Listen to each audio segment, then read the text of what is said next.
దేవునికి స్తోత్రములు. రివైవల్ గురించి మనం ధ్యానిస్తున్నాము, ఉద్యమం గురించి. This is the 15th message. ఇది సంఘము ఆధ్యాత్మికమైన గొడ్డుతనం, spiritual barrenness, church and spiritual barrenness. ఈ ఆధ్యాత్మికమైన గొడ్డుతనం అంటే not able to increase in numbers, లేక క్రొత్తగా మరి ప్రభు తట్టు మళ్ళిన వారు లేరు. ప్రభువును అంగీకరించి పాపం గురించి ఉన్న పశ్చాత్తాపం, మారు మనస్సు, అలాగే రక్షణ అనుభవం, బాప్తీసం, పరిశుద్ధాత్మ అనే వరం పొందుకోవడం, ఈ కార్యాలు సంఘంలో తప్పకుండా జరగాలి. ఇది జరగనంత కాలము ఒక ఆత్మీయ గొడ్డుతనం అని ప్రభు నాకు బయలుపరిచినాడు. ఇది నాకు ప్రభు ఇచ్చిన టాపిక్. మరి నేను దీన్ని ధ్యానించినప్పుడు చాలా కార్యాలు పరిశుద్ధ గ్రంథం నుండి నేను నేర్చుకున్నాను. ఫలించడము అనేది ప్రకృతిలో మనము చూస్తాం. అంటే it's a law of nature to bear fruit. చూడండి, ఫలించడము అనేది చాలా సంతోషాన్ని కూడా ఇస్తుంది. ఒక చెట్టు ఫలించినప్పుడు చాలా ఆనందం. మనం నాటిన ఒక మొక్కకు చిగురు వచ్చింది, అది ఆకైంది, అది పెద్దగా అవుతుంది, అది కొమ్మలేస్తుంది, అలాగే మొగ్గు తొడుగుతుంది, కాయలవుతుంది, తిరిగి పండు అవుతుంది. అంటే ఎంత సంతోషపడతాం మనం నాటిన చెట్టు ఫలభరితమైంది. అలాగే దేవుడు మనల్ని ఈ లోకంలో నాటినాడు, తన రక్త నీరు తడిగట్టినాడు, పరిశుద్ధాత్మను కాపుగా కంచెగా ఉంచినాడు, ప్రతి క్షణం కూడా మనల్ని కాపాడుతున్నాడు. ఆయన సిలువలో మరణించి ఆయన రక్షణ మనకు అనుగ్రహించినాడు. ఇవన్నీ మనకు ఆధ్యాత్మికమైన ఆశీర్వాదాలు. కానీ ఎంత మటుకు మనము ఫలిస్తున్నాము? వాక్యంలో నేను పోయిన వారం కూడా చెప్పినాను, ఫలింపని చెట్టు నరకవేయబడుతుందని. ఫలించకుంటే దేవుని ఉగ్రత మన మీద నిలుస్తుందని. ఎందుకంటే ఉపమానాల్లో ఒక ఉపమానము, ఫలించని అంజూరపు చెట్టును నరికి పారవేయమంటున్నాడు కదా. అయితే ఆ తోటమాలి అంటున్నాడు, ఇంకొక సంవత్సరం కూడా ఉండని, అది ఫలించినా సరే ఫలించకున్నా సరే అప్పుడు దాన్ని నరికివేద్దామని. అంటే ఎక్కడైనా మనం చూసినప్పుడు ఇలాగూ మరి దేవుని ప్రశంస మన జీవితాల్లో ఉండాలంటే మనం తప్పకుండా మొవ్వేయాలి, మనం ఫలించాలి. మనకు దొరికిన రక్షణ, ఆ వెలుగును ఇతరులకు అందించాలి. మనల్ని ఈ లోకంలో ఉప్పుగా ఉంచినాడు. అంటే ఇతరుల జీవితాల్లో మనము దేవుని యొక్క ప్రభావాన్ని వారికి అందించాలి కదా, వారి దేవుని రుచిని అందించాలి. అయితే మనకు తెలుసు, మన కుటుంబాల్లో కూడా ఒక జంట వివాహమైన తర్వాత మరి ఆ స్త్రీ ఎప్పుడు గర్భం దాల్స్తుందని ఎదురు చూస్తూ ఉంటారు. వివాహం కావాలని కొన్ని నెలలు ఊరుకుంటారు, కానీ దాని తర్వాత విశేషం ఏమైనా ఉన్నదా, ఎనీ గుడ్ న్యూస్ అని అడుగుతూ ఉంటారు. అది ఎందుకు అడుగుతారో కానీ అడుగుతారు తప్పకుండా. మీ బ్యాంక్లో బ్యాలెన్స్ ఎంత ఉందని అడగరు, కానీ మీకు ఎంతమంది పిల్లలని అడుగుతారు. అంటే దీంట్లో మరి ఏం మర్మం దాగి ఉందో ఈ ప్రశ్న అయితే ఎదుర్కొంటారు అందరూ. చాలామంది దంపతులు మరి వారు విసిగిపోతారు ఈ ప్రశ్న విని, ఎందుకంటే జవాబు చెప్పలేక. అయితే చాలా కాలం ఎదురు చూసి సంతానం కలగలేదంటే మరి ఈ జంట తల్లిదండ్రులకు, బంధువులకు కూడా బాధ కలుగుతుంది. ఎందుకంటే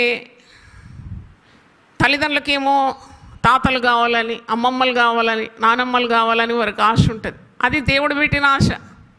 నీ పిల్లలను నీవు చూస్తావు. You will see your children. That's a natural desire, కోరిక అన్నమాట. పిల్లలను చూడాలి. మన కుటుంబాలు వర్ధిల్లాలి అనే ఒక ఆశ ఉంటుంది, అందరికి ఆశ ఉంటుంది. మనము we should increase by numbers. సంఘము ఆశిస్తుంది మనము సంఖ్యలో పెరగాలని, కుటుంబం ఆశిస్తుంది సంఖ్యలో పెరగాలని. అయితే దేవుడు ఎవరినైనా పిలుచుకుంటే వారు కూడా ఆశిస్తారు. జనములనే అడుగుమన్నాడు కదా దేవుడు. తన దృష్టికి ప్రియులైన వారికి జనాలను అప్పగిస్తాడంట. అంటే ఇవన్నీ చూసినప్పుడు అబ్రహామును ఒంటరిగా ఉన్నప్పుడు పిలిచినాడు, ఎక్కువ మంది అగునట్లుగా ఏం చేసినాడు, దీవించినాడు. అంటే అది ఈ లోకరీతిగా లేక శారీరకంగా ఎదుగుదల మాత్రం కాదు, ఆధ్యాత్మికంగా కూడా దేవుడు మనల్ని విస్తరించాలని కోరుతున్నాడు. దేవునికి స్తోత్రం. He wants to bless you abundantly.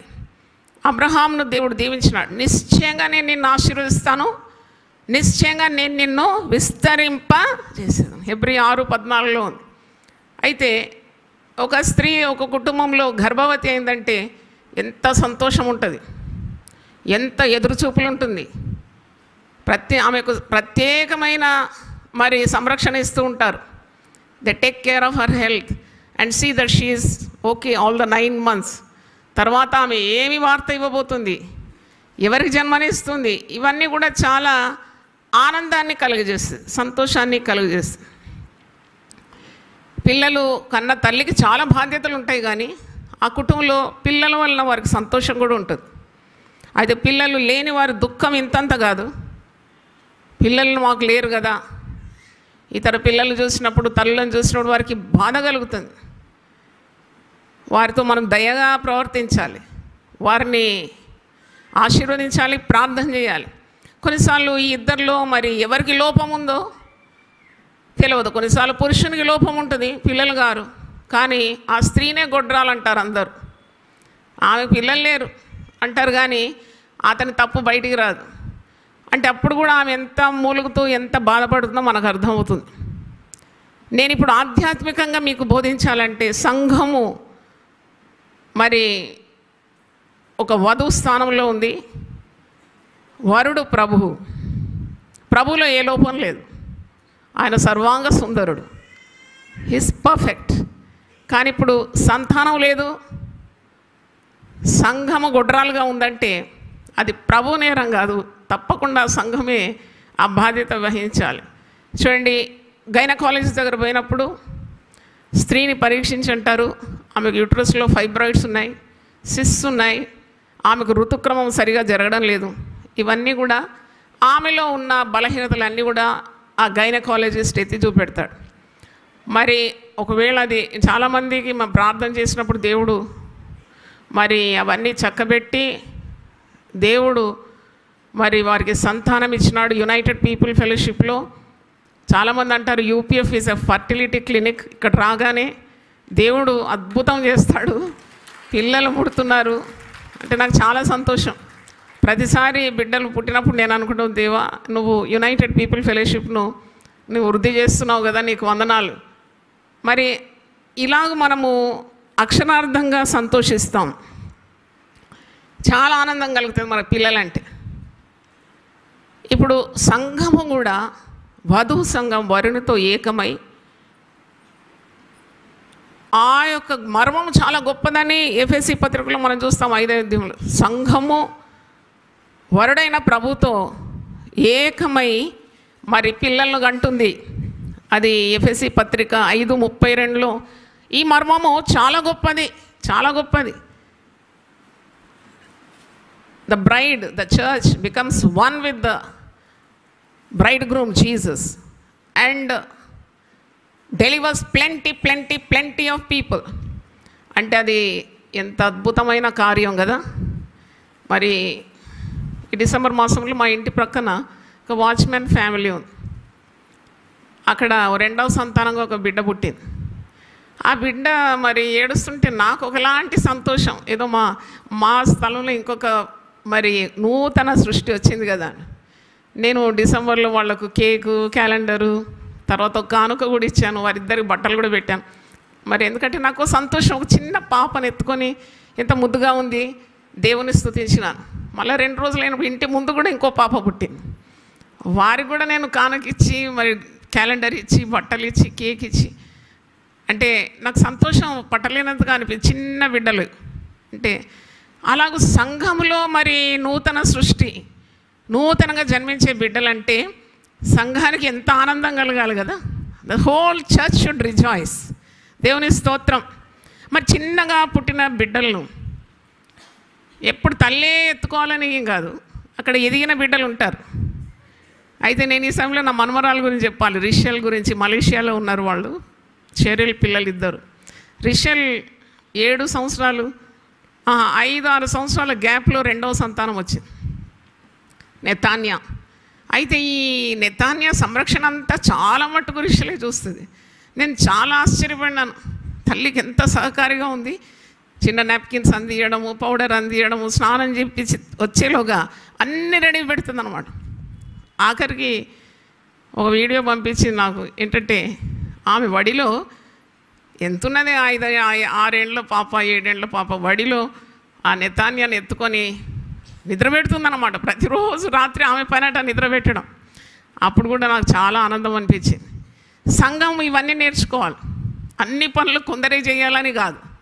క్రొత్తగా జన్మించిన మరి ఎవరైనా ప్రభు తట్టు తిరిగి వారు ప్రభు మార్గంలో వచ్చినారంటే ఆత్మలో వృద్ధి పొందిన వారు తప్పకుండా వారి విషయం శ్రద్ధ వహించడంలో అది దేవునికి ఎంత ఘనత, అది ఎంత ప్రశంసనీయం. You are taking care of the new souls. అలాంటి ఒక బాండ్ ఫ్యామిలీలో ఎలాగుందో అలాగే మరి సంఘంలో కూడా నూతన ఆత్మల కొరకు మనము ఆశించాలి. You to strive for it, pray for it. చూడండి, ఒక ఆమె గర్భవతి కాలేదంటే ఎప్పుడు చూసినా ప్రార్థన చేస్తాం కదా ఆమె కొరకు సంతానం కావాలని. అలాగే సంఘంలో సంతానాభివృద్ధి కావాలని ప్రతి విశ్వాసి ప్రార్థన చేయాలి. దేవుని స్తోత్రం. ఎందుకంటే లోకము నశించిపోతుంది. ప్రతిరోజు నరకానికి ఎంతమంది నెట్టివేయబడుతున్నారు కదా. మరి ఈ సత్య సువార్త, ఈ వెలుగు ఇతరులకు మనం అందించాలి. మనకు ఆత్మల భారం ఉండాలి. వారిని ప్రభు మార్గంలో నడిపించాలి. అంటే I'm speaking about the real church. అంటే నిజమైన ఒక సంఘము వర్ధిల్లుతూ ఉంటుంది. ఆత్మలో, సంఖ్యలో అన్ని విధాలు పడుతుంది. పరిశుద్ధ గ్రంథంలో ఒక మాట ఉంది కదా, 3 యోహాను అనుకుంటా, నీ ఆత్మ వర్ధిల్లుచున్న ప్రకారము నువ్వు అన్ని విషయంలో వర్ధిల్లడం. ఎంత సంతోషం. అయితే ఆదికాండం 49:22 మనం చూస్తాము, యోసేపు ఫలించెడి కొమ్మ. ఒకసారి ఆ మాట చదువుతారా? యోసేపు ఫలించెడి కొమ్మ, ఊట యొద్ద ఫలించెడి కొమ్మ, దాని రెమ్మలు గోడ మీదకి ఎక్కి వ్యాపించు. యోసేపు ఫలించెడి కొమ్మ, ఊట యొద్ద ఫలించెడి కొమ్మ, దాని రెమ్మలు గోడ మీదకి ఎక్కి వ్యాపించు. అంటే మనము వ్యాపించాలి, ఫలించాలి, మనం వృద్ధి చెందాలి. ఇదంతా దేవునికి చాలా సంతోషం. God gets pleased when you are working hard for the extension of God's kingdom. పరలోక రాజ్యములో చాలామంది నువ్వు చేరుస్తున్నావు. పరలోక రాజ్యం విస్తరింపబడుతుంది నీ ద్వారా, సంఘం ద్వారా. అంటే దేవునికి సంతోషం కదా? తప్పకుండా అది సంతోషమే. అంటే ఇప్పుడు సంఘాల్లో మనం చూస్తే ఎవరో కష్టపడి గొర్రెలను కని పెంచి పోషించి అది మంచిగా బలంగా అయిన తర్వాత ఇంకొక కాపరి వచ్చి వాటిని దోచుకుంటాడు, తన సంఘం నింపుకుంటాడు. అది నాకు ఈరోజు వాక్యం ధ్యానిస్తుంటే దుఃఖం అనిపించింది నాకు. అలాంటి పనులు మనం చేయొద్దు. అప్పుడు నాకు చిన్ననాడు గుర్తొచ్చింది. ఒక భార్యాభర్తలు, వారికి పిల్లలు లేరు. నేను చాలా చిన్నగా ఉన్నాను. లడ్డుగా ఉంటే నన్ను తీసుకొని ఫోటో తీసుకున్నారు. వాళ్ళు ఫోటో ఎందుకు తీసుకున్నారని అప్పుడే అనుకున్నాను నేను. ఎందుకో నాకు చిన్నదానిగా అనిపించింది, ఎందుకు నా ఫోటో తీసుకున్నారు వీళ్ళు. ఆ ఫోటో తీసుకొని వాళ్ళు ఫ్రేమ్ కట్టుకొని వాళ్ళ ఇంటిలో పెట్టుకున్నారు. వాళ్ళకి సంతానం లేదు కాబట్టి సంతానం కావాలని ఆశ అన్నట్లు. ఇప్పుడు నన్ను తీసుకొని ఫోటో తీసుకుంటే నేను వారి బిడ్డను అవుతానా? కాదు కదా. మా అమ్మ ఊరుకుంటుందా? మా నాన్న ఊరుకుంటాడా? పట్టిలాగి తీసుకొని ఇంటికి వెళ్ళిపోతారు. అంటే ఈలాగు వేరే వాళ్ళు కష్టపడి మరి సంపాదించిన గొర్రెలను అది దోచుకోవడమే షీప్ స్టీలింగ్ అంటారు. సహవాసానికి వచ్చి వెళ్ళడం అది వేరు, కానీ వాళ్ళను బలవంతం చేసి సంఘానికి వాళ్ళను నడిపించి తప్పకుండా రావాలి అని మరి వాళ్ళ దగ్గర నుండి 10వ భాగాలు కూడా తీసుకోవడం. అందుకే ఇది యునైటెడ్ పీపుల్ ఫెలోషిప్ అనే దర్శనం దేవుడు నాకు ఇచ్చి, ఈ 10వ భాగాలు లేక మీ అర్పణలు కంపల్సరీ తీసుకురావాలని ఎప్పుడు అనలేదు ఈ 30 సంవత్సరాలు. ఎందుకంటే నాకు తెలుసు చాలా సంఘాల నుండి వచ్చి ఇక్కడ దేవుని వాక్యం వినడానికి సహవాసానికి వచ్చేవారు ఉన్నారు. వాళ్ళను మనం అలా బలవంతం చేయడం చాలా తప్పు. అంటే కష్టపడి కన్నీరు గార్చి వాక్యం వెదజల్లి ఆ వాక్యం ద్వారా సంపాదించుకున్న గొర్రెలు అది ఎంత విలువైనది కదా. అలాంటి కాపరి మరి ఎంత సంతోషిస్తాడు తన మంద పెరిగిపోతుంటే. ఎక్కడో తెచ్చుకొని కూడగట్టుకొని ఇదంతా నా మంద అని దాంట్లో యథార్థత లేదని నాకు అనిపించింది. కొన్నిసార్లు కాపర్లు ఏడుస్తూ ఉంటారు, అయ్యో నేను ఇన్ని సంవత్సరాలు కష్టపడినాను, మరి ఏదో పెద్ద సంఘం వచ్చింది అన్ని గొర్రెలు అడ్డుపోతున్నాయంటే నాకు అనిపిస్తుంది అది చాలా గుండెకోతనే. ఎందుకంటే ఆయన ప్రయాసం, ఆయన కన్నీళ్ళు, ఆయన చెమట ఎంత బాధపడి ఆయన సంపాదించుకున్నాడు.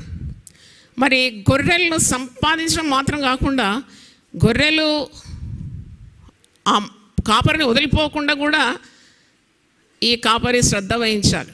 పచ్చి మేత వేస్తూ ఉండాలి. మంచి కడుపు నిండిన తర్వాత గొర్రెలు ఆ కాపరి చుట్టే ఉంటుంది, కానీ వేరే కాపరి స్వరము వినదది, విననొల్లదు. దేవునికి స్తోత్రం. ఎందుకంటే నా గొర్రెలు నా స్వరం విను, అవి నన్ను వెంబడించు. చూడండి, ఆ కాపరి స్వరానికి ఆకర్షితులైపోతారు ఆ గొర్రెలు. They get attracted towards the shepherd and it cannot leave the shepherd.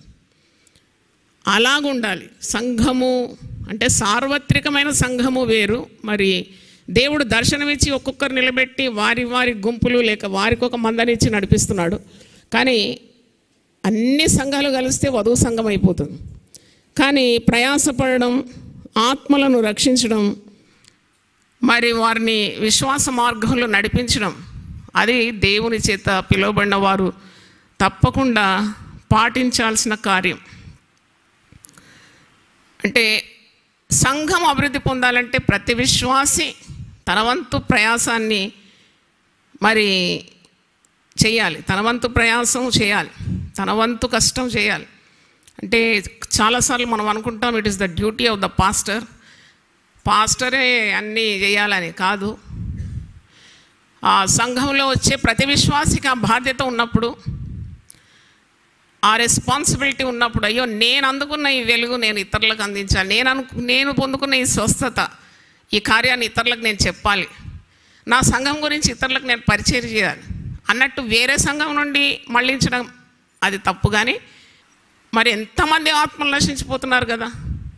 యేసుప్రభు ఈ లోకానికి వచ్చింది నశించిన దాన్ని వెదికి రక్షించడానికి వచ్చినాడు. అందుకంటే నేను ఆరోగ్యం ఉన్న వారి కొరకు రాలేదు, నేను రోగులకే వచ్చాను, రోగులకే వైద్యుడు అవసరం. అలాగే ఎంతమంది ఉన్నారు కృంగిపోయి కృషించిపోయి సత్య మార్గం తెలియకుండా, విశ్వాసం తెలియకుండా, పరిశుద్ధ గ్రంథము వారికి మరి అర్థం కాకుండా ఉన్న జనాల దగ్గరికి వెళ్ళాలి, వారిని ప్రభు తట్టు ఆకర్షించడం అదే అసలైన పని. మనం గుంపులు గుంపులు గుంపులు మాసస్ను చూస్తాం, మనమంతా బిత్తరపోతాం, అబ్బో ఇంతమంది విశ్వాసులని. వడగడితే 100కి తేలుతారు నిజమైన విశ్వాసం. అలా కోరడం లేదు దేవుడు. అంటే సంఘము తప్పకుండా మంచి ఫలాలను ఫలించాలి, ప్రయాసపడాలి.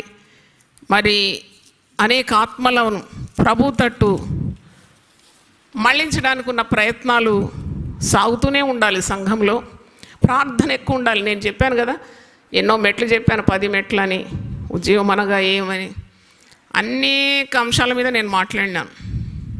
నేను ఈరోజు మరి పరమగీతం 6వ అధ్యాయం 10వ వచనం చూసినప్పుడు సంఘం ఎంత అందం గలది, ఎంత సౌందర్యం గలది, ఎంత శక్తి గలది అని నాకు ఈ వచనం ద్వారా దేవుడు మాట్లాడినాడు. సంధ్యారాగము చూపెట్టుచు చంద్రబింబం అంత అందం గలదై, సూర్యుని అంత స్వచ్ఛమైన కళలను వ్యూహిత సైన్య సమభీకర రూపిణి గలదై, ఈమె ఎవరు అంటే ఈమె ఎవరు, ఈమె ఇంత అందంగా ఉంది.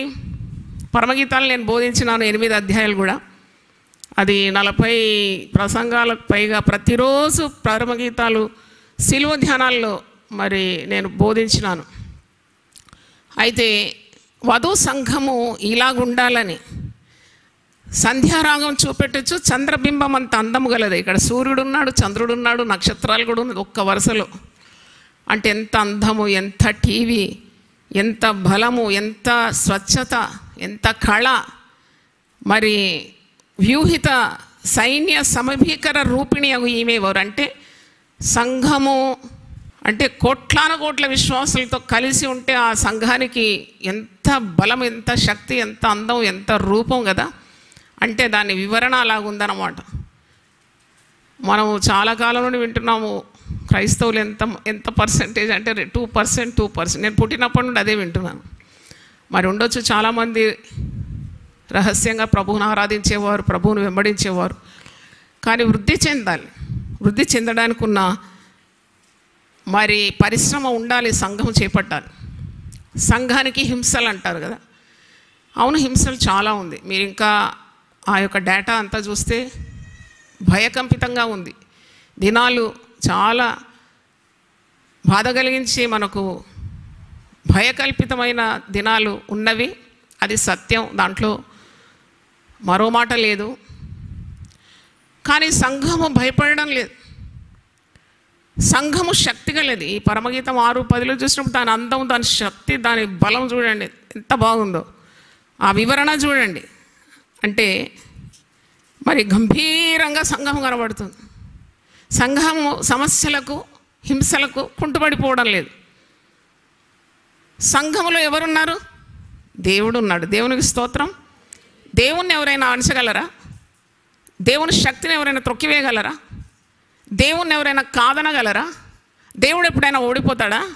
అందుకే సంఘం ఇంతవరకు కూడా ఓడిపోలేదు. దేవునికి స్తోత్రం. హింసలు, ఉపద్రవాలు, మరణం మరి ఎంతో ఎదుర్కొంది, కానీ సంఘము చావలేదు. There is no death for church. అంటే అణిగిపోలేదు. చూడండి, హింస పెడుతున్న కొలది అది అభివృద్ధి పొందింది, విస్తరించింది, అది వృద్ధి పొందింది, అది ఎదిగిపోయింది సంఘం. అంటే సంఘంలో మధ్యలో సంచరించు ప్రభు ఉన్నాడు. ఎలా వదిలిపెడతాడు తన ప్రియురాళ్ళు? వధువు కదా, మరి వరుడు వదిలిపెడతాడా? వధువు కష్టాలు వస్తే ఆ వరుడు వదిలిపోతాడా? అంటే నకిలీ వరుడు అయితే వదిలిపోతాడు, కానీ ప్రాణం పెట్టిన వరుడు కదా.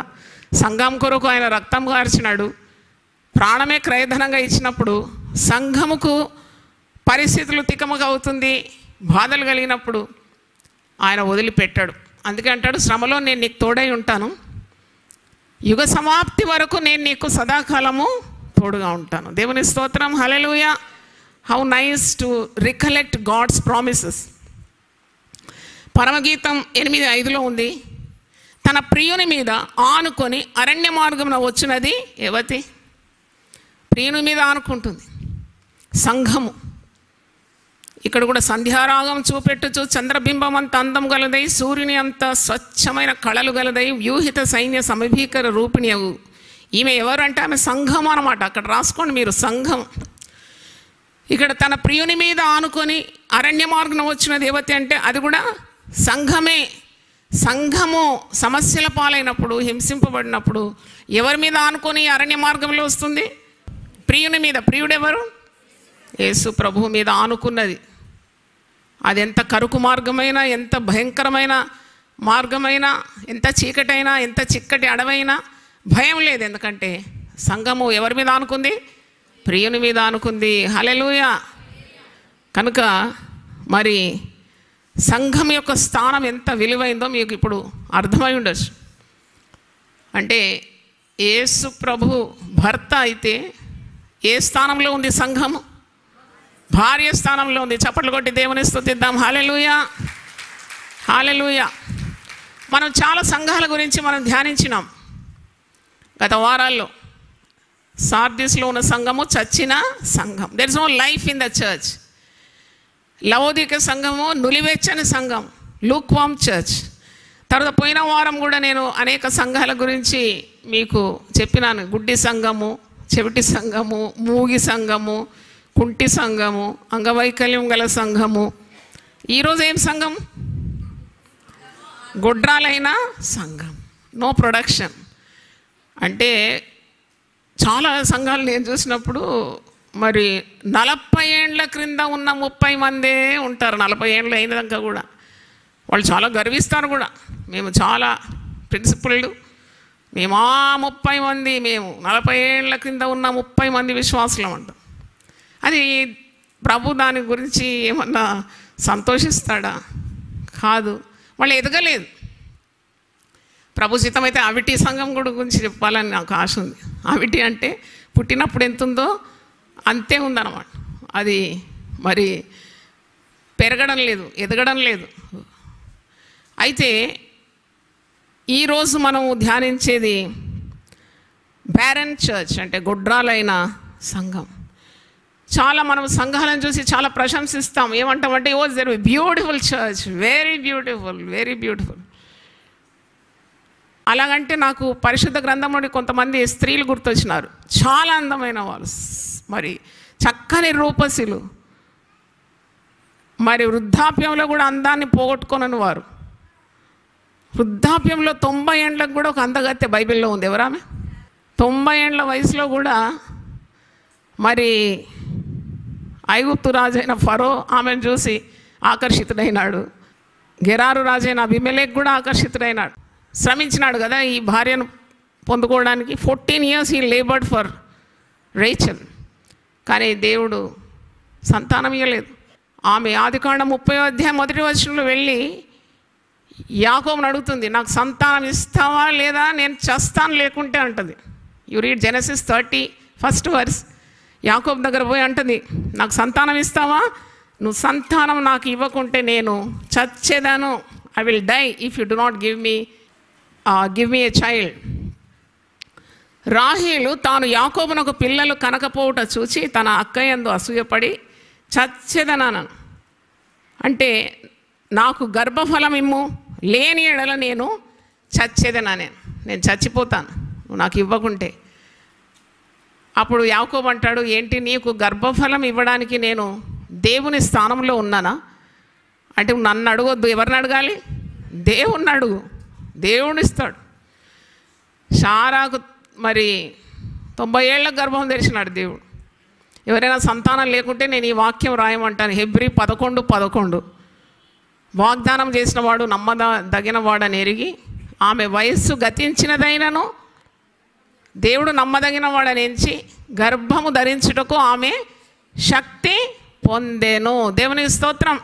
అంటే అంత వయసులో కూడా గర్భం ఉడిగిపోయిన వాళ్ళు, ఇక్కడ గైనకాలజిస్ట్ డాక్టర్స్ ఉంటారు, వాళ్ళకు తెలుసు. స్త్రీ ధర్మం నిలిచిపోయిన తర్వాత, మెనోపాజ్ అయిన తర్వాత గర్భం ధరించుట అసాధ్యం. అది మనుషులకు అసాధ్యం, కానీ దేవునికి సమస్తము సాధ్యము. గట్టిగా చప్పట్లు కొట్టి దేవుని స్తుతిద్దాం. With God all things are possible. అంటే దేవుడు ఒకరిని ఫలింపజేయాలంటే అది దేవుని చిత్తం. తప్పకుండా God can if you have faith.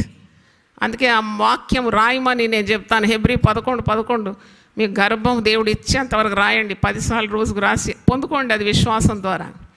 రాహేలు గర్భము దేవుడు తెరిచినాడు. వాక్యంలో ఆదికాండం 30:22లో దేవుడు రాహేలును జ్ఞాపకము చేసుకొని ఆమె మనవి విని ఆమె గర్భము తెరిచాను. అంటే దేవుడు రాహేలు యొక్క మనవి విన్నాడంట, జ్ఞాపకం చేసుకున్నాడంట. ఆమె ప్రార్థన, చాలాసార్లు మనం ప్రార్థన చేసి మర్చిపోతాం ఏం ప్రార్థన చేసినామేమో, కానీ దేవుని దగ్గర రికార్డు ఉంటుంది. నువ్వు చేసిన ప్రార్థనలు, నువ్వు కార్చిన కన్నీరు, నువ్వు తిరిగిన తిరుగుళ్ళు అన్నీ దేవుని దగ్గర పర్ఫెక్ట్ రికార్డ్. రాహేలు మొరపెట్టింది, నేను చచ్చిపోతాను నువ్వు నాకు సంతానం ఇవ్వకుండా అంటే, పోయి దేవునికి ప్రార్థన చేయి, నా దగ్గర ఏం లేదన్నప్పుడు, నేను దేవుని స్థానంలో లేను అన్నప్పుడు రాహేలు నిజంగానే ప్రార్థన చేసింది సంతానం కొరకు. కానీ దేవుడు ఆమె ప్రార్థనను జ్ఞాపకము చేసుకున్నాడు, ఆమెకు సంతానం ఇచ్చినాడు. తర్వాత చూసినాడు ఈ రాహేలు చాలా సౌందర్యవతి. ఇస్సాకు భార్య రిబ్కా కూడా చాలా సౌందర్యవతి కదా. She was a very beautiful women, very active, very beautiful, dynamic. కానీ ఆమెకు కూడా సంతానం లేకుంటే మరి ఇస్సాకు తన భార్య అయిన రిబ్కా కొరకు ప్రార్థన చేసినాడని వాక్యంలో ఉన్నది. అంటే సాధారణంగా ప్రార్థన అంటే స్త్రీలకే చెందింది అనుకుంటారు, కానీ ఇక్కడ ఇస్సాకు గొడ్రాలైన తన భార్య నిమిత్తం ప్రార్థన చేసినప్పుడు దేవుడు ఆమె గర్భాన్ని తెరిచినట్టు వాక్యంలో మనము చూస్తున్నాం. ఆదికాండం 25:21 చూడండి. జెనసిస్ 25:21. భర్త భార్య కొరకు ప్రార్థన చేస్తున్నాడు కదా. మనకు ఎప్పుడు అలవాటు ఏంటంటే భార్యలు భర్త కొరకు ప్రార్థన చేయడం కాదు, భర్త ప్రార్థనలు కూడా దేవుడు వింటాడు. దేవుని స్తోత్రం, హల్లెలూయా.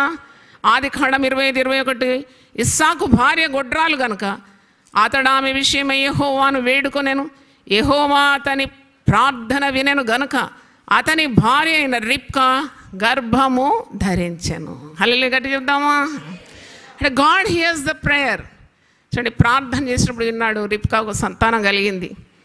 అంటే హన్నా అలాగూ పోయి మందిరంలో ఏడ్చి ప్రార్థించినప్పుడు దేవుడు ఆమెకు గర్భం తెరిచి ఇశ్రాయేల్లోకెల్లా గొప్ప ప్రవక్త అయిన సమూయేలుకు తల్లిగా మారిపోయింది. అంటే ఈ స్త్రీలను మనం చూసినప్పుడు ప్రార్థన ద్వారా వారికి గర్భము తెరవబడింది. అందరూ అందమైన స్త్రీలే, ఒకరిని మించి ఇంకొకరు అందగత్తెలే. వృద్ధాప్యంలో కూడా శారా అంత అందంగా ఉన్నది, రాహేల్ అందగత్తె, రిబ్కా సౌందర్యవతి. అంటే అందంగా ఉన్నారు కానీ పిల్లలు లేరు. అలాగూ సంఘాలు ఈ దినాల్లో చూడముచ్చటగా ఉన్నాయి, చాలా చక్కగా ఉంది, సుందరమైన మందిరాలు అన్నీ బాగున్నాయి, కానీ అక్కడ సంతానం అభివృద్ధి లేదు అన్నప్పుడు మరి ఇలాగే ఉంటుంది. సంఘము వర్ధిల్లాలి, ఆత్మీయ బిడ్డలను సంఘము కనాలి. మరి అది మనము ఈరోజు నేర్చుకుంటున్నాం. సంఘము ఆధ్యాత్మికమైన గొడ్డుతనంలో ఉండకూడదు. మందిరం యొక్క అందము, మందిరం యొక్క మహిమ నూతనంగా చేర్చబడే విశ్వాసుల సంఖ్య మీదనే ఆధారపడి ఉంటుంది తప్పకుండా. ఎందుకంటే గాడ్ లవ్స్ ఎ ఫ్రూట్ఫుల్ చర్చ్. ఫలించే, ఇప్పుడు యోసేపు ఫలించేడు కొమ్మలు రెమ్మలు ఎగబ్రాకుతుంది అని అంటున్నాడు కదా. అలాగే సంఘము కూడా వర్ధిల్లినప్పుడు, పెరిగినప్పుడు, ఎదిగినప్పుడు, అందుకంటాడు క్రీస్తు శిరస్సు మట్టుకు మీరు ఎదగాలి అంటే, అలాగూ అభివృద్ధి కలిగినప్పుడు అది దేవునికి చాలా సంతోషాన్ని కలుగజేస్తుంది. అంటే సంఘము ఎదుగుదల, సంఘము విస్తరించడం అంటే నూతన ఆత్మలు చేర్చబడడం. ఆదిమ సంఘంలో భక్తులు దేవుని సేవ చేసే వారి కొరకు సంఘము అత్యాసక్తితో ప్రార్థన చేసింది. అపోస్తల కార్యం 4:31 ద చర్చ్ వాస్ ప్రేయింగ్ ఫర్వెంట్లీ. ప్రార్థన ఎందుకు చేసిందంటే సంఘం నూతనాత్మలు చేర్చబడాలి, సేవకులను దేవుడు ఆత్మతో అభిషేకించి గొప్పగా వాడుకోబడాలి, వారు చేతులుంచగానే రోగులు బాగుపడాలి, దయ్యములు వదిలిపోవాలి, సూచక్రియలు అద్భుతాలు జరగాలి, అన్యులు ఆకర్షింపబడాలి, సత్యం ఎరగాలి, పాపులు పాపక్షమాపణ పొంది పశ్చాత్తాపమైన హృదయంతో సంఘంలో మారుమనసు పొంది రక్షణ పొంది పరిశుద్ధాత్మని వరం పొంది సంఘానికి చేర్చబడాలి. అలాగూ జరిగింది ఆదిమ సంఘంలో. ఒక్క అద్భుతం, కుంటివాడు నడవగానే 5,000 మంది ఆత్మలు సంఘానికి చేర్చబడినారంట, క్రొత్త ఆత్మలు. చప్పట్లతో దేవుని స్తుతిద్దాం. మరి అపోస్తల కార్యం 2వ అధ్యాయంలో మనం చూస్తున్నాం, పరిశుద్ధాత్మ కుమ్మరింపబడిన తర్వాత పేతురు ఒక్క ప్రసంగం చేసినప్పుడు 3,000 మంది ఆత్మలు చేర్చబడినారు. అందుకే మనం పోయిన వారము అపోస్తల కార్యం 9వ అధ్యాయంలో మనం చూసినాము సంఘము ఎలాగూ ఆదిమ కాలంలో విస్తరించింది. ఒకసారి కూడా ఆ మాట మీకు జ్ఞాపకం చేస్తాను. ప్రార్థన ఉంది అక్కడ, ఆశ ఉంది, ప్రయాసం ఉన్నది, రోదన ఉంది. వారు ప్రార్థన ద్వారానే విస్తరింపబడినారు.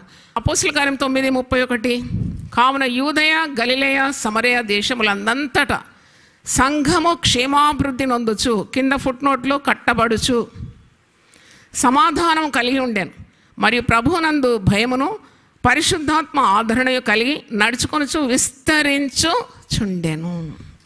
సంఘము విస్తరించుచుండెను. ఎంత గొప్పదండి, దేవుని స్తోత్రం. ఇది నాకైతే తెలుసు, ఇది ఒక సూచన అని. ఇది రాబో గొప్ప ఉజ్జీవానికి నాంది. దీన్ని గురించి మీరు చాలా జాగ్రత్తగా దీనికి బరువు కట్టాలి, వెలకట్టాలి. It's not an easy thing to get up at 3 AM and cry to God. నాకు చాలా ఆశ్చర్యం, 3 గంటల రాత్రి యునైటెడ్ పీపుల్ ఫెలోషిప్ విశ్వాసులు లేచి, సేవకులు లేవకముందే విశ్వాసులకు ఉన్నది ఆ భారం, లేచి ఏడుస్తున్నారు, ప్రార్థన చేస్తున్నారు, 1000 నామాలు వల్లిస్తున్నారు, క్రొత్త ఆత్మల కొరకు అడుగుతున్నారు. వారు ప్రార్థన చేసేది స్వార్థమైన ప్రార్థనలు కాదు, మనందరి కొరకు ప్రార్థిస్తున్నారు, సేవకుల కొరకు ప్రార్థిస్తున్నారు. ఎంత గొప్పదండి. అందుకే నేను దేవుని చిత్త ప్రకారం ఉజ్జీవం మీదనే ఫోకస్ చేయాలని దేవుడు పరిశుద్ధాత్మ నన్ను ప్రేరేపించినాడు. దేవుని స్తోత్రం. నేను గత 30 సంవత్సరాల నుండి ప్రసంగం చేస్తున్నాను, ఎప్పుడు ఇలా చేయలేదు. Never I took this topic is new. అంటే ఉజ్జీవం మీద ప్రసంగాలు చేయలేదు, అన్నిటి మీద ఆల్మోస్ట్ కవర్ చేశాను. కానీ దేవుడు నన్ను ప్రేరేపించినాడు ఇలా సంఘం గురించి చెప్పమంటున్నాడు. సంఘం ఎలా ఉజ్జీవింపబడాలి, what the church should do. They have enough heard so many message. YouTube తెరిస్తే చాలు ఎంతమంది సేవకులు ఎన్ని విధాలుగా బోధిస్తున్నారు. ఉజ్జీవమే లోటుగా ఉంది. ఉజ్జీవం గురించి ఉన్న వాక్య పరిచర్య అది కొదువుగా ఉంది. దాన్ని నింపడానికి దేవుడు నన్ను నిలబెట్టినాడు. దేవునికి వందనాలు, దేవుని స్తోత్రం. హల్లెలూయా. అంటే దేవుడు మరి నిజమైన సంఘం అది మచ్చ ముడత కళంకము లేని సంఘం, వధువు సంఘం నిజమైన విశ్వాసాలతో నింపబడి ఉండాలని మరి వరుడైన ప్రభు కోరుతూ ఉన్నాడు. సంఘం అంటే చాలామంది అనుకుంటారు కర్మకాండాలకు అని. పుట్టినప్పుడు సంఘాన్ని తీసుకొస్తారు, స్కూల్కి పోతుంటే అక్షరాభ్యాసం కొరకు సంఘమా, లేకుంటే ఉయ్యాలు వేసినప్పుడు సంఘం కావాలి, లేకుంటే వాడు పెళ్ళి అప్పుడు సంఘం కావాలి, పెళ్ళి బాప్తీసం, మళ్ళా రోగిగా ఉన్నప్పుడు సంఘం అవసరం, లేక చచ్చిపోయినప్పుడు పాతి పెట్టడానికి సంఘం అంటే అది కాదండి. కర్మకాండాలు చేసి మరి వాళ్ళు ఇచ్చే కానుకలు తీసుకోవడం, అది నాకైతే చాలా గమ్మత్ అనిపిస్తుంది. అది కాదు సంఘం. సంఘంలో క్రీస్తు జీవము ప్రవహిస్తూ ఉంటుంది. దేవుని స్తోత్రం. క్రీస్తు యొక్క బీజము ప్రతి విశ్వాసంలో ఉన్నది. దేవునికి స్తోత్రం. ఆయన తన స్వరక్తమిచ్చి సంపాదించిన సంఘం, ప్రాణం పెట్టినాడు ఈ సంఘం కొరకు. ఈ సంఘం విలువ యేసు పరిశుద్ధ నిష్కళంకమైన నిర్దోషమైన పవిత్రమైన రక్తం అంత విలువ. చప్పట్లు కొట్టి దేవుని స్తుతిద్దాం. హల్లెలూయా. అందుకే సంఘము దర్శనం ద్వారా నడిపించేవారు చాలా రోషం కలిగి ఉంటారు. సంఘం గురించి చాలా రోషం కలిగి ఉంటారు, చాలా పట్టుదల కలిగి ఉంటారు. వాళ్ళు దేవునితో బంధం కలిగి ఆ సంఘాన్ని ఏ విధంగా కాపాడాలి, ఏ విధంగా దేవుని చిత్తం జరగాలి, సంఘంలో ఏ విధంగా నూతనాత్మలు రావాలి, ఇదే ఉంటుంది వారికి తపన. అందుకే వారు ఊరుకోరు. సంఘానికి ఏదైనా జరగకూడని కార్యాలు జరుగుతుందంటే వారు వెంటనే రోషం కలిగి ఉంటుంది. దాంట్లో తప్పేం లేదు. చిన్న కోడి అండి, కోడి పెట్ట పిల్లలతో తిరుగుతుంటుంది కదా, పురుగులు బుక్కుంటూ. గద్ద రాగానే దాని రోషం చూడాలి. ఆ చిన్న తలకాయ మీద బూరు కూడా లేచి నిలబడుతుంది ఇట్లా. అమ్మా, నా బిడ్డలను తీసుకుపోవడానికి వచ్చినావు, ఏం లేదు దానికి అసలు ఎగరరాదు. మరి గద్దలాగా, గద్దకున్నంత శక్తి కూడా లేదు, కానీ ఒక్కసారి తన ప్రతాపం చూపెడుతుంది. పిల్లలంతా చేర్చుకుంటుంది, రెక్కలు కప్పేస్తుంది దాని మీద. అది పోతుంది, ఓడిపోయి అది తిరిగి ఇటు రిట్రీట్స్ కదా. గద్ద ఏం చేయలేదు కదా, గద్ద కనబడేది కోడే కనబడుతుంది. పిల్లలంతా ఎక్కడున్నాయి? రెక్కల కింద ఉన్నది. దేవునికి స్తోత్రం.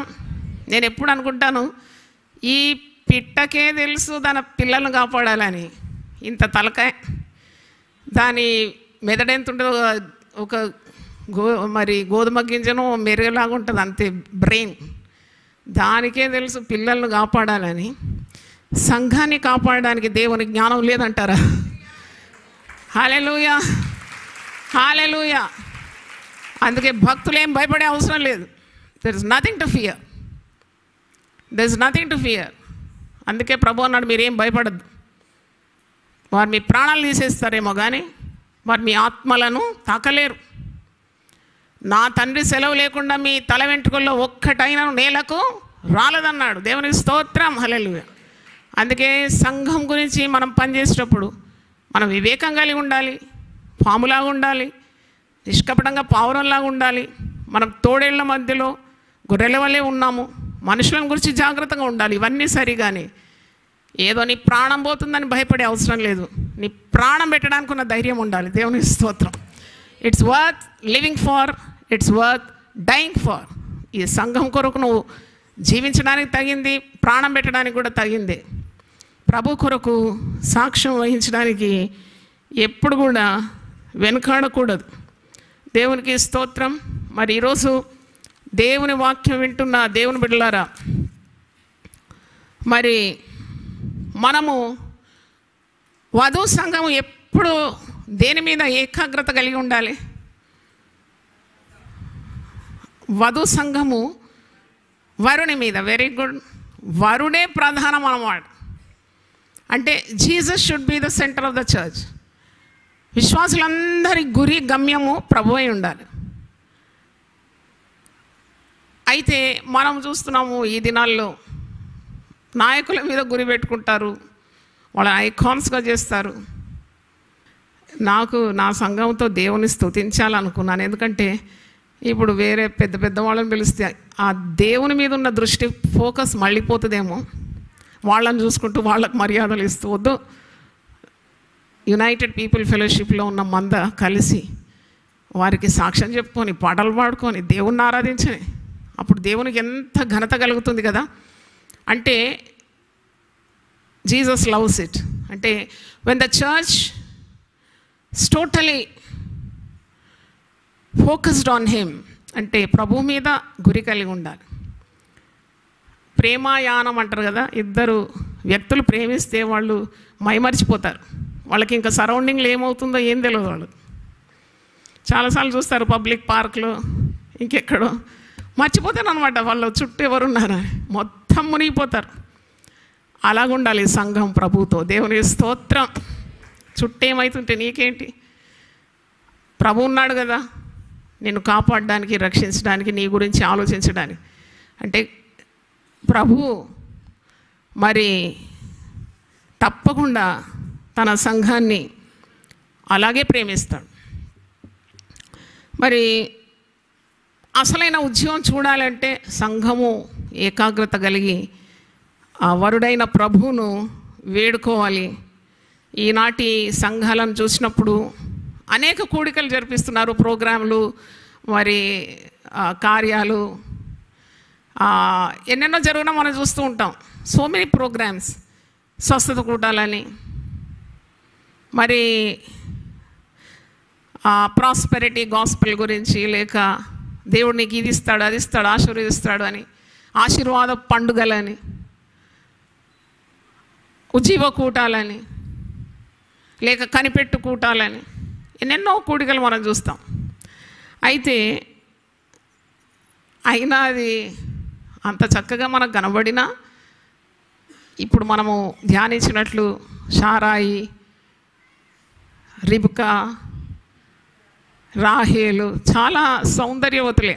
చూడ్డానికి చాలా అందంగా, పొందుగా, ముద్దుగా కనబడుతున్నారు. సౌందర్యం లేదు, సౌందర్యం పోలేదు, సౌందర్యంగానే కనబడుతున్నారు కానీ గొడ్రాళ్ళు. అలాగూ అంటే చూడముచ్చటగా ఉన్నట్టు కాదు, కాకుండా అలా కాకుండా అంటే there should be real productivity. అంటే నిజమైన విశ్వాసులు తయారు అయ్యే సంఘము మనకు కావాలి. దేవునికి స్తోత్రం.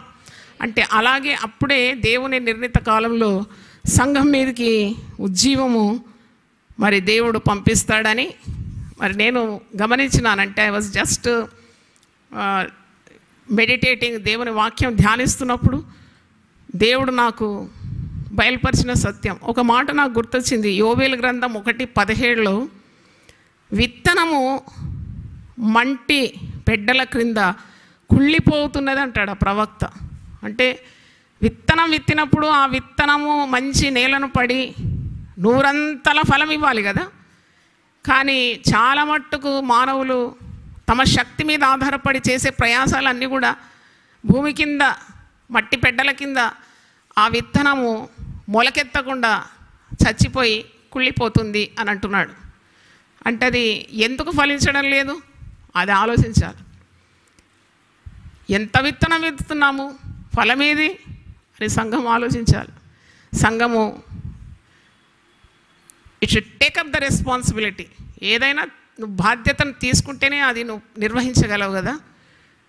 ఇప్పుడు మనం వాక్యంలో చూసినప్పుడు అపోస్తల కార్యం 2వ అధ్యాయంలో కూడా పేతురు ప్రసంగం విని వారు హృదయంలో ఏమైందంటే వారికి నొచ్చుకున్నారన్న. పేతురు యొక్క ప్రసంగం విన్నప్పుడు విన్నవారికి హృదయంలో ఏం కలిగింది? నొప్పి. హృదయంలో నొచ్చుకున్నారంట. 2:37 అంటే వారు ఆ ప్రసంగం విని, ఆ మాటలు విని హృదయంలో నొచ్చుకొని, సహోదరులారా మేమేమి చేతుమని పేతురును కడమ అపోస్తులను అడగగా. అలాగ అడగాలన్నమాట. అంటే దేవుని సేవకుల కొరకు మీరు ఎలా ప్రార్థన చేయాలంటే, వారి మాటలు విని ఆ మందిరంలో ఉన్న విశ్వాసులు లేక అవిశ్వాసులు లేక అన్యులు వస్తే వారి గుండెల్లో గుండా ఆ వాక్యం దూసుకొని పోయి వారికి నొప్పి పుట్టాలన్నమాట.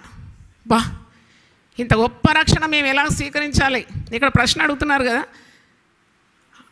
మేమేమి సహోదరులారా మేమేమి చేతుమని పేతురును కడమ అపోస్తులను వారు అడిగినారు. అంటే ఈ దినాల్లో అడగాలి, ఆ ప్రశ్న రావాలి. ఏం చేయాలయ్యా మేము కూడా ఈ మార్గంలో రావాలంటే? మీరు అనుభవిస్తున్న సంతోషం మేము కూడా అనుభవించాలంటే మేమేం చేయాలి? మేము ప్రభువును వెంబడించాలంటే మేమేం చేయాలి? అపోస్తుల కార్యం 16:30 చెరసాల నాయకుడు అంటున్నాడు కదా, అయ్యలారా రక్షణ పొందుటకు మేమేమి చెయ్యవలెను? ఎందుకంటే అద్భుతాన్ని చూస్తున్నారు అక్కడ పౌలు శీలల సంఖ్యలు ఊడిపడిపోయింది, బంధకాలందరిది ఊడిపోయింది, చెరసాల తలుపులన్నీ తెరుచుకుంది, మహాభూకంపం కలిగింది. ఖైదీలందరూ విడుదల పొందినప్పుడు వాళ్లకు ఆశ్చర్యపోతున్నారు, ఏంటి మహాద్భుతం. అప్పుడు వారికి తెలిసింది, రక్షణ మేము కూడా పొందాలి కదా, ఇంత గొప్ప దేవుని మేము కూడా కలిగి ఉండాలి కదా. అయ్యలారా రక్షణ పొందుటకు మేమేమి చెయ్యాలి? చూడండి ఆ ప్రశ్న 16 అపోస్తుల కార్యం 16:30 అడుగుతున్నాడు. వారు వెలుపలికి తీసుకొని వచ్చి, అయ్యలారా రక్షణ పొందుటకు మేమేమి చేయవలెను? అందుకు వారు, ప్రభు అయిన యేసునందు విశ్వాసం ఉంచుము, అప్పుడు నీవును నీ ఇంటి వారును రక్షణ పొందుదురని చెప్పినారు. హల్లెలూయా. ఒక్కరు రక్షణ పొందినారండి, తక్కిన వాళ్ళందరూ అలాగే ఉన్నారంటే వాళ్ళు ఈ వాగ్దానం ఎత్తిపట్టి మరి పొందుకోవాలి విశ్వాసం ద్వారా. ప్రభు అయిన యేసుక్రీస్తునందు విశ్వాసం ఉంచు, అప్పుడు నీవు మాత్రం కాదు నీ ఇంటి వారందరూ రక్షణ పొందుతారు. దేవుని స్తోత్రం. ఎందుకంటే దేవుడు అన్యాయస్తుడు కాడు. అయితే రక్షణ కార్యము జరగాలని తీవ్రమైన కోరిక దేవుని వాక్యం విన్నవారికి. అది ఈ రోజుల్లో ఉందా?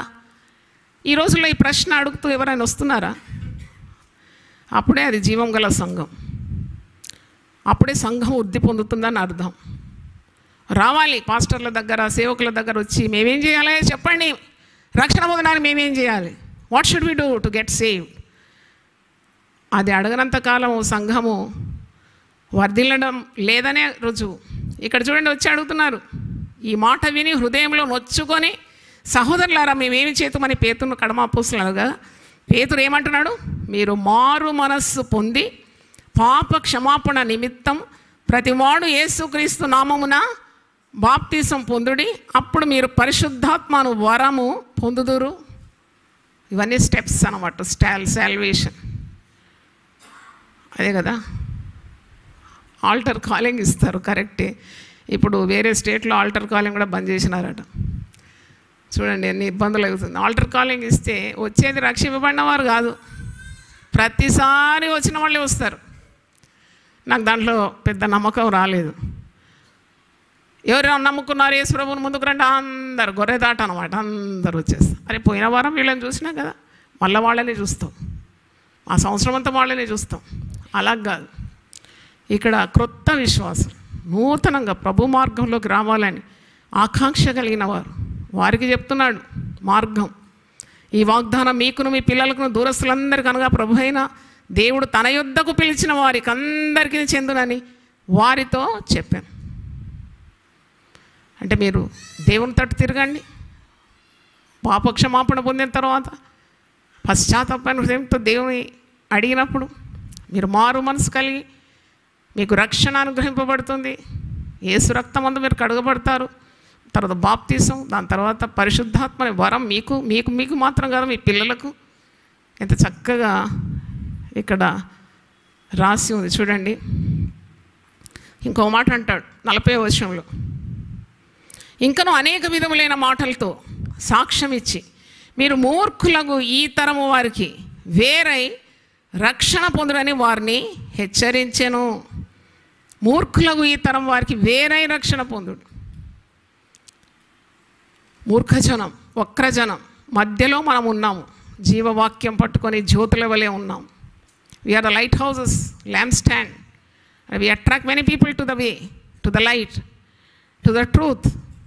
మార్గం, సత్యం, జీవం వైపు మళ్లించడానికి దీపస్తంభాల్లాగా పెట్టినాడు మనల్ని అందరినీ దేవుడు.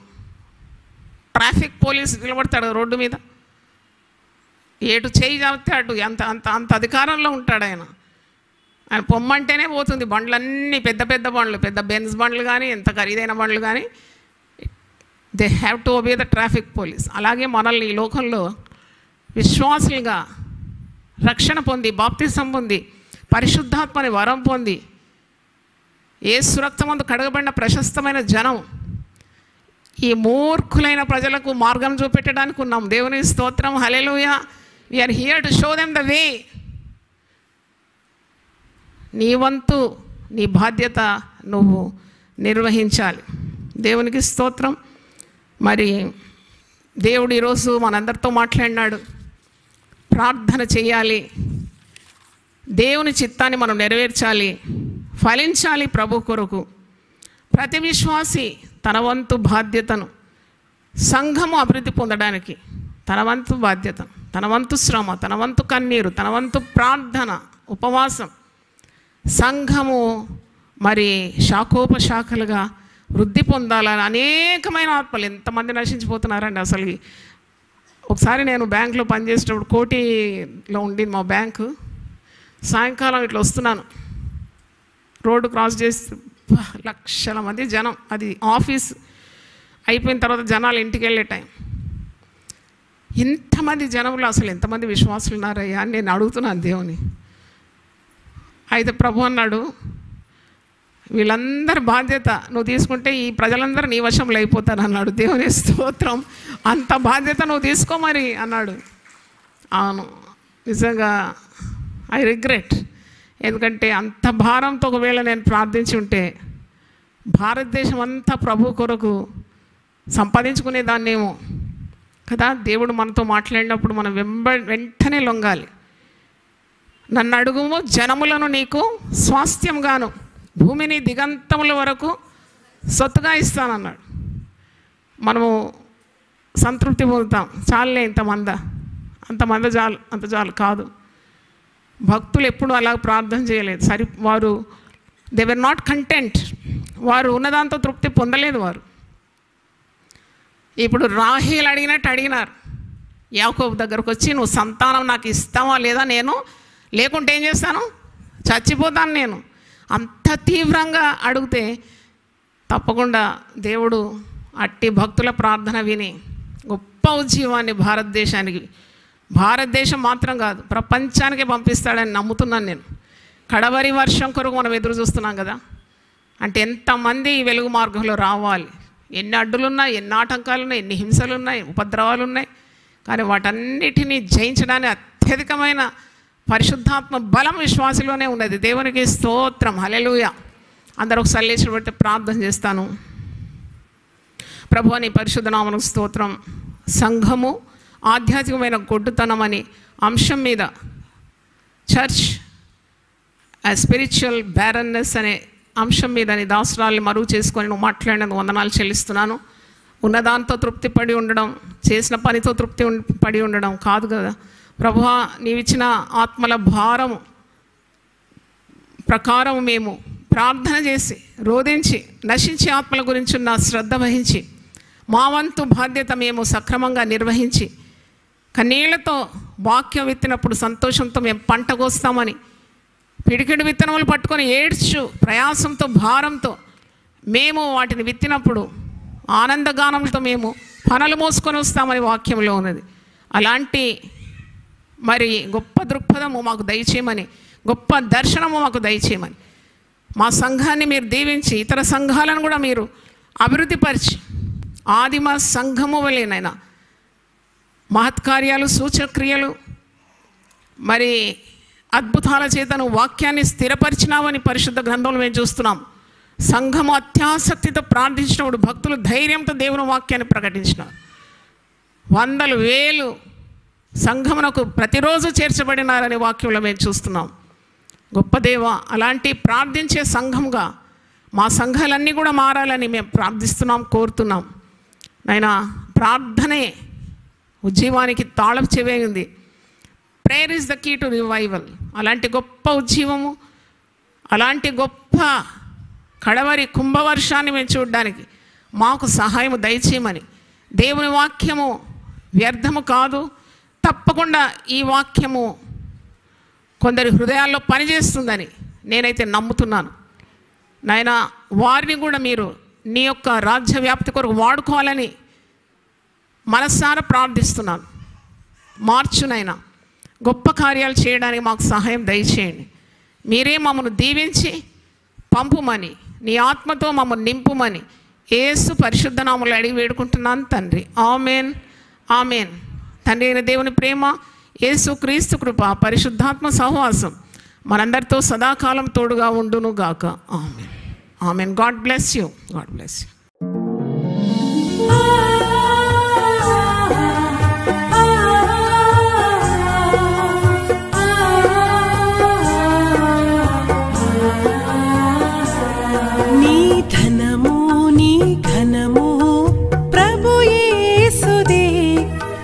దశమా భాగమునీయ వెనుదీతువా. నీ ధనము నీ ఘనము ప్రభు యేసుదే, నీ దశమా భాగమునీయ వెనుదీతువా. ధరలోన ధనధాన్యములనీయగా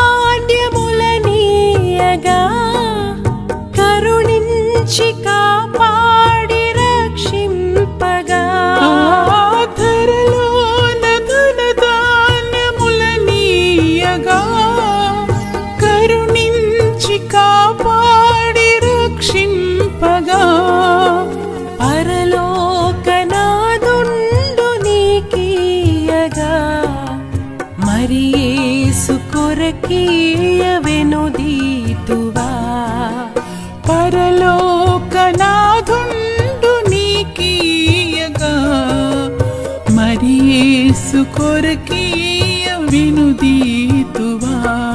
నీ ధనము నీ ఘనము ప్రభు యేసుదే, నీ దశమా భాగమునీయ వెనుదీతువా. పాడి పంటలు ప్రభువు నీకీయగా కూడు గుట్టలు నీకు దయచేయగా. పాడి పంటలు ప్రభు నీకీయగా కూడు గుట్టలు నీకు దయచేయగా. వీడంగ ప్రభు యేసు నామంబును గడువేల ప్రభుకీయను క్రైస్తవా. వేడంగ ప్రభు యేసు నామంబును గడువేల ప్రభుకీయను క్రైస్తవా.